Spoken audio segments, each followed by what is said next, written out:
Surprise had been heading southwest for nearly a month now, and Cicely had resigned herself to a longer parting from Stephen than she had at first thought. A month at sea now, and a week before Christmas, the frigate was to dock at Sao Paulo, in Brazil. The journey had so far been one of a relative mundane nature, especially compared to the month before, and the crew had grown accustomed to the routine ship work, with maintenance being carried out as the ship made sea miles. A happier crew Cicely hadn't remembered in a long time. While enemy ships, were they to be spied, to be engaged, all aboard Surprise knew that the chances grew ever slimmer as Europe became further behind by the day. Cicely had gone to see Jack shortly after they had upped anchor and made sail beyond the England's smallest county and well into the Channel. He had told her, received word that the New World was their destination, and Stephen had been delayed on business and intended to meet them in Sao Paulo. Cicely had made the best impression that she could to her former captain of acceptance of his word.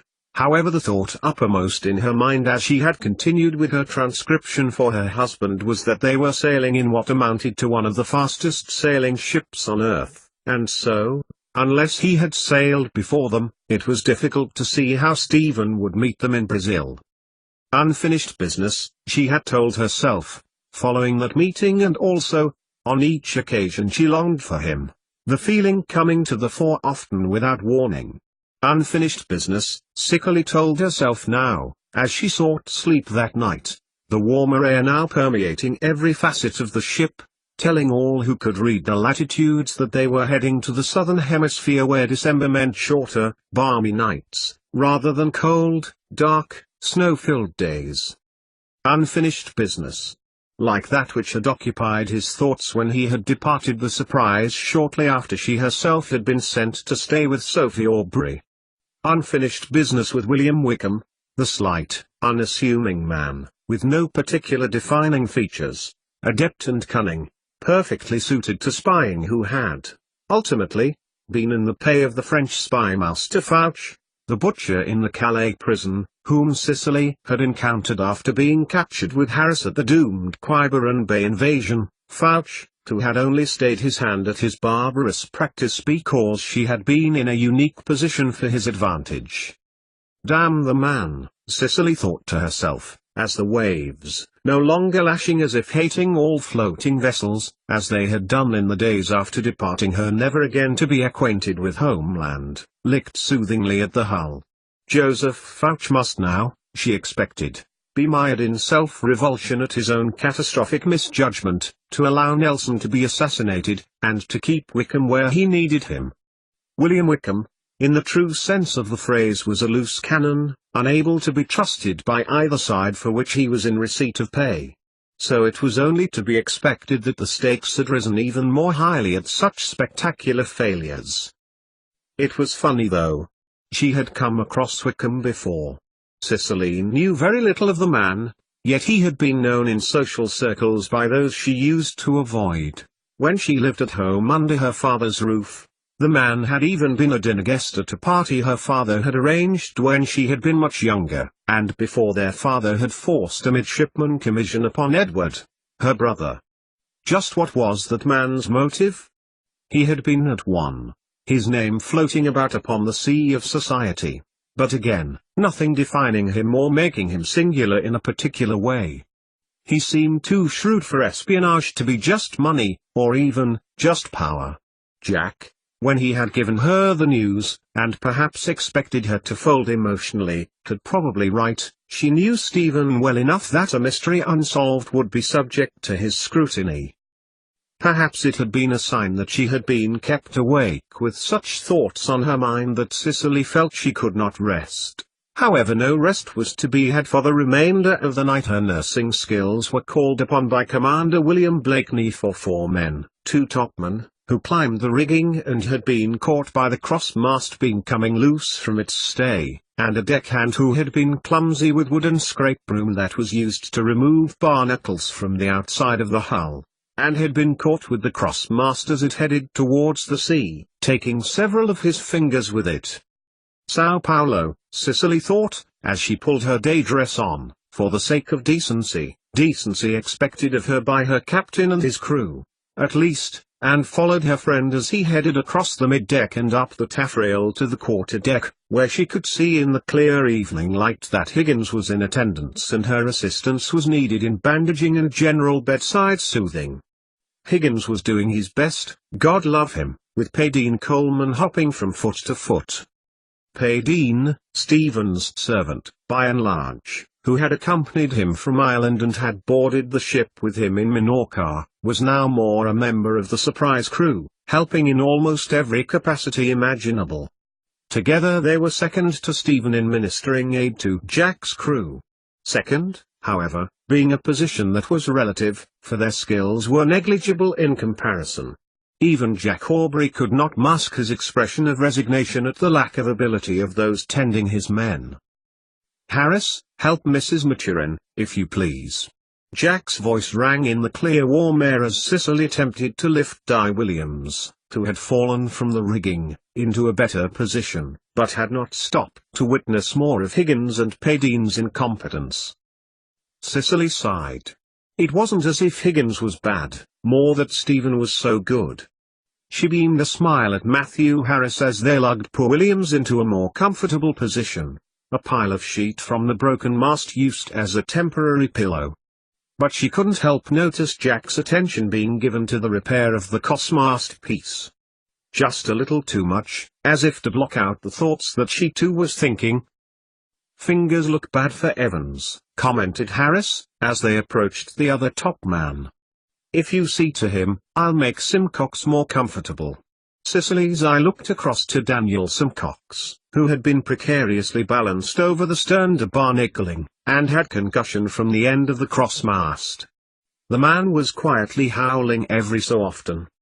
Coleman yelled something at the man in Irish, which of course he couldn't understand, and then Higgins had pushed Cicely in his direction, declaring the face of a beautiful woman will always put you at your ease. "Never mind," chuckled Captain Howard, his joviality breaking the stillness of an awkward job. "You'll have to make do with Mrs. Maturin." The sarcastic riposte worked, Cicely laughing in faint indignation and the rest of the makeshift medical team and patients joined in. A week away till Christmas Day, Cicely thought, as she got on with the job in hand, when the birth of the Messiah would be celebrated by all civilized nations. Just 1 week. Everyone needed their doctor back. 88,888,888. Laurent Lebec, the former captain of the Acheron and French royalist, who had borne witness at Jack Aubrey's court-martial, and with as much hatred for William Wickham and Joseph Fouch as ever Stephen Maturin had, boarded a ship that would bear him east. 88,888,888. The few days had been almost too much for Cicely to bear. Now in their 20s, the dates on December were progressing to the Saviour's Day, when her darling would return to her very slowly. However, it felt as if she was like a child waiting for the day, one known to be filled with unparalleled delights and finding that the hours were creeping past tortuously. Finding it hard to put her mind to anything of her husband's work, Cicely was growing restless, and with no other nursing required of her, she stood on deck when a very excited Blakeney betraying his still tender 14 years told her that the lights of the city of Sao Paulo could be seen. Ignoring her own mind reminding her that she knew the place so well, she allowed the boy to regale her of the places of interest, and what the crew had done the last time they were in port. Cicely was well aware of the time that he was discussing. This was the time that she had scraped together everything she had to charter a crossing to the wharf where supplies were taking on hands, in the hope that she would be able to get a position and be with her beloved brother. She had spent the night in a room above an insalubrious bar, gaining unwanted attention from the numerous women of negotiable affection that frequented it, looking for trade from recently paid jack tars. Cicely knew a tailor whom she had given more of her money prior to this for seaman's garb, for she had long since worn out those she had acquired in London, money earned in aforementioned bar for menial tasks until too many questions began to be asked. Many of the drinking houses in Sao Paulo were like this, run down, decrepit in some places, their main source of income the shipping trade when sailors docked for an evening or two, on leave with money burning a hole in their pockets and a mind to kick back and have fun. "We will be docked in port tomorrow, Sissy," Blakeney continued, staring out at the cityscape, such as it was, of low-built houses and, in the backdrop, the monastery tower that appeared to be looming over the city and its inhabitants, like a watchful moral eye reminding any who needed it that confession was only a few hundred yards away. "Of course, they're papists," Blakeney had added, pointing out the houses, unnecessarily, of course. For Cicely had spent longer than William Blakeney in said city as she had tried on so many occasions to board surprise to be with her Edward almost 2 years ago. Cicely, who had made herself attend a Protestant service, at least, wherever she had been at Christmas since absconding from her father's house, had intended to be amongst a congregation the following night, but a Roman Catholic church. That was all that the Brazilian city offered, of course. "We cannot all repair to a church," he continued, "but Captain Aubrey will read aloud to the crew from the Bible and conduct an ecumenical service on Christmas Day." Cicely found herself nodding, hoping that she was doing a good enough job of looking as if she was listening, when in fact she was thinking about what she had been doing the year before. Aboard a merchant ship working the lines, she remembered, with only a word or two in deference to the season. Church could wait when a ship sailed under the constraint of time with shareholders' profits in the balance. Stopping to worship the Lord, even on the occasion of his birth, was no excuse. The Royal Navy, at least, respected religious worship and tradition. As Blakeney went to instruct the midshipmen with the tasks that the TARS would be doing in preparation for landing, Cicely made to Stephen's cabin, looked hopelessly at the next stage of transcription before her eye, catching the pile of stitching of which several tunics and breeches were in desperate need. She sighed, having no stomach for either. The latter, she considered, at least was something which needed to be done immediately. Jack had asked her to do in order to free up time of his men who were needed for ship repair. At the time, Cicely had stifled the urge to remark that she would prefer the latter repair rather than the former, but now, digging as she was the needle into a shoulder seam and pulling the two edges of fabric together, the mind-numbing monotony of the task was somehow soothing, so much so that she didn't hear Jack Aubrey knock on Stephen's open cabin door. He coughed, and out of her own thoughts Cicely brought her mind to the present, noticing now Jack's genial smile, the tiniest of little smirks playing at the corners of his mouth as she discarded the uniform. "You did ask, and it was long overdue." Cicely began her justification for the sewing in a convincing manner, but was saved what was to be the embarrassing pause when the old joke between them would have broken. Cicely hated sewing and had openly told Jack this, to the extent that it was a running joke between them. But Jack was not about to rib her over sewing now. A more serious look had taken hold of his features and he stepped in. "May I close the door, Cicely, or would you prefer to attend above, in my cabin?" "Here is fine," replied Cicely hurriedly, pushing the work into the corner next to Stephen's desk. "Jack, what is it?" "You can tell me in the head, for all I care." "No, Cicely, calm yourself," Jack cautioned her, laughing a little as he spoke, for he knew the graveness in his voice had immediately brought forth the memory of the last time she had been compelled to stitch for the service, and the news that had preceded it. "Dr. Maturin is quite well, as far as I am to understand. He sends word." Jack held aloft a letter, folded in 3, with a wax seal, "and prays you forgive him another day, until Christmas Day, when he will be able to rejoin us." Christmas Day? Cicely swallowed. She was sure Jack had told her Christmas Eve, for she had hoped that she might convince Stephen that their souls would benefit by visiting a house of worship, even if it was papist, for she had a lot to be thankful to God for. She was aware that she might have been staring a little too long, and Jack had stopped talking, looking back at her with concern before gesturing to Stephen's chair, in which Cicely had so often seen him sit, examining dead examples of nature, sketching them, or writing, having so often mounted a covert spying operation, so to speak, in the guise of Robert Young. She sat, expectantly.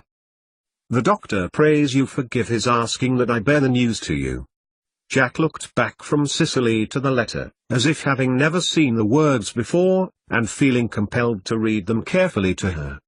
Cicely forced herself not to make wild speculations aloud, or even in her mind. This was a serious matter for Jack to have sought her out almost immediately that mail had been delivered to surprise. And serious it was. The letter from Stephen, which he held out for Cicely to read, consisted of the words that Jack had paraphrased, asking him to tell her that Christmas Day was when he was due to be back on board. Inside was a second letter, from a solicitor from Hammond Gardens, detailing to Stephen, as the next of kin to the estate of Richard Holm, the death of the aforementioned, with the money with respect to the estate passing to him, as husband of his only living relative. Me? Quite so, Cicely. Jack folded the letter in his large hands before passing it over to her. Cicely opened it as if it were on fire, and read it again herself. She looked at Jack, mouth trembling. "It seems we have a reason for Stephen's absence these last weeks, Mrs. Maturin," he chuckled, smiling warmly at her. "I am so very sorry to hear of your loss." "I''m ... whispered Cicely, shaking away the feeling of shame that came with insulting the dead, and instead bounced out of the mahogany chair, gripping Jack Aubrey in an embrace so tightly that his sharp intake of breath might have been as a result of this, rather than the hug itself. And then she dampened his shirt ever so slightly with salty tears, relief of years leaving her body, as an antagonistic spirit might from a possessed body. Jack just held his friend's wife close, letting the emotion run its course. "I am sorry," he said at length, when Cicely felt she could pull away. "You have often told me he was never the father he could have been for you and your brother. But ... may I postulate a positive angle on all of this?" Cicely looked up, her eyes stinging with salt as she waited expectantly, and the words came from Jack's mouth as if rehearsed. "Now, at least, Cicely, you may return freely to England if you wish, unbound to any possible legal obligation to the matrimony you opposed." Yes, thought Cicely, as Benjamin Wigg crossed her mind. At liberty to return to be free. "Stephen says that, while he is legally the benefactor of the wealth of your father's estate, it is yours to do as you wish," Jack added, as Cicely took up the letter again.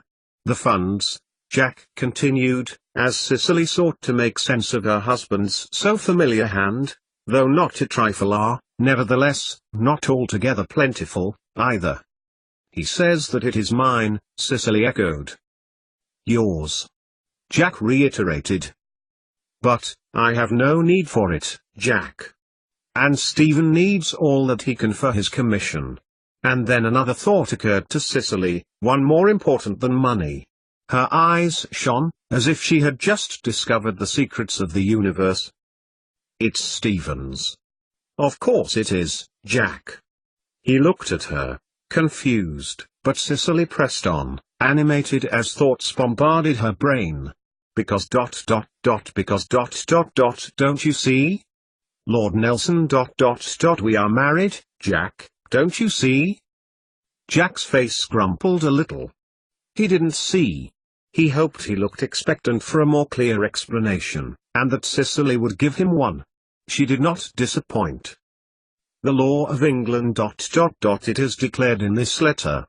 She paused, trying to consolidate the words that were cascading in her mind like a turbulent waterfall. "If Stephen has been declared benefactor, then it follows that he must be my husband in the eyes of the law of Great Britain, as it stands. Lord Nelson's gift in witnessing our marriage ... it's legally been recognized. And our legitimacy cannot now be called into question." Jack reached for her hand, and held it tenderly, but said nothing. It was the happiness that she had always sought, and it seemed no money could replace this peace of mind. Of course she was happy to forego money when all she wanted was a legitimate marriage to his friend. "You have no need to worry about this now, Cicely," said Jack, reassuringly. "It seems the talented doctor has this in hand. Will you join me for dinner this evening with the officers? Mowat has procured some of the local produce, so he has told me." Killick was busy shouting and banging in the galley as I came down. Cicely nodded, gripping tightly Stephen's letter. He needn't have written, Jack thought, as he ascended to the main deck. He could have told Cicely in person. But then, perhaps even he didn't know what he was doing between England and Sao Paulo. Looking across the short water to the shore of the city of Sao Paulo, Jack wondered again why he was concerned with business of a marital type not concerning him. And yet, lights flickered ashore as dusk prompted more households to light candles in deference to the season. He had long considered Cicely in a sisterly manner and, as such, wished to protect her from harm. Perhaps there was nothing in it, he sighed, breathing heavily on his pipe, tobacco smoke coiling into the still night sky. And yet, the manner, rather than the words of his wife's letter were still on his mind, as he attempted once again to force mental distance from himself and the Maturin. When Stephen returned he would discuss the matter. The wood, Jack told himself, watching as a rowing boat neared, bearing 3 Marines back from patrolling the city streets in the wake of the crew, be a simple explanation of that he was certain. Especially as the boat bearing post for nearly all of the crew, most of it good news, and good cheer, had brought he himself news of a similar vein. Something to share at Christmas dinner, thought Jack, as he met briefly with his former lieutenants. Especially with the guests who were to be joining them.